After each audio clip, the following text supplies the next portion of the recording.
Alright, let's look at an example of exact differential equations. Alright, so we have x cubed plus y over x times dx plus quantity y squared plus natural log of x quantity dy is equal to 0. Alright, so part A, we want to show that this is an exact equation. Alright, so let's do that.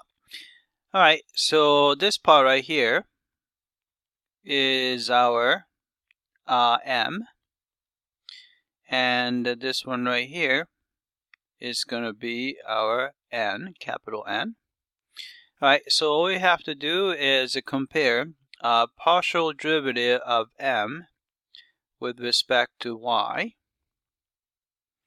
and actually, sorry, it's a partial with respect to y, and then compare that with the partial of n with respect to x. Alright, so we take the partial with respect to y. Alright, partial of y, x cubed with respect to y would be 0. And the partial of y over x with respect to y would be, 1 over x is just going to be a constant, right?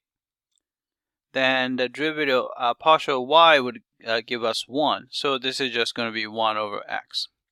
Alright, partial of n with respect to x would be partial of y squared with respect to x is 0.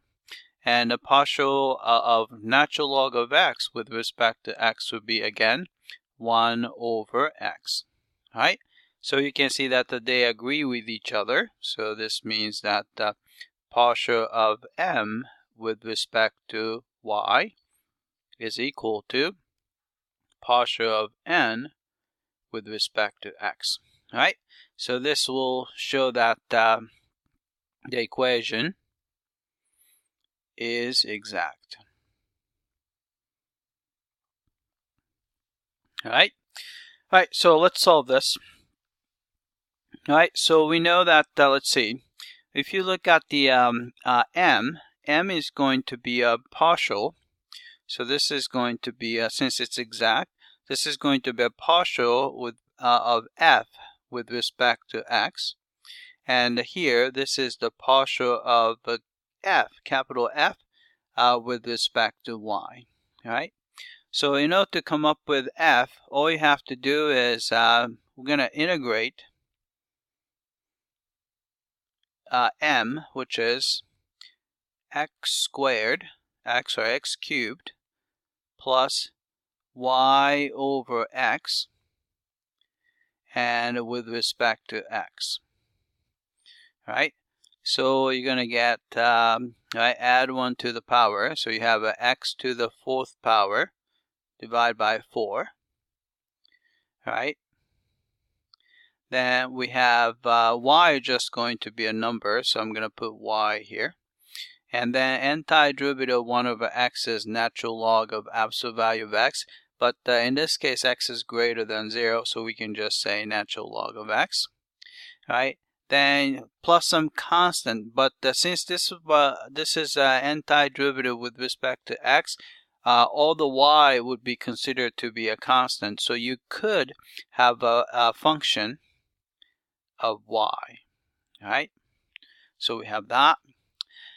So then what we can do is we want to make sure that the partial of the derivative of this with respect to y is equal to n. So we take the partial of f with respect to y would be, right, so x to the 4th over 4 is 0. Partial of y natural log of x is going to be a natural log of x. And then plus, g of y, so derivative partial would be g prime of y, right? And this is supposed to be equal to y squared plus natural log of x, right?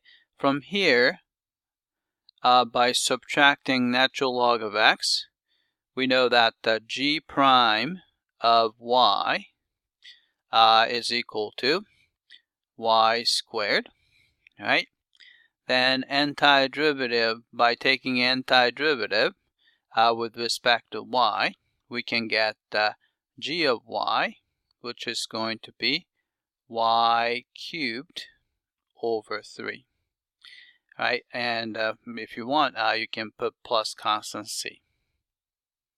Right, I'm going to probably constant c1. All right, so therefore, we have the solution is going to be f of xy is going to have expression x to the 4th over 4 plus y times natural log of x and a plus and y cubed over 3, right?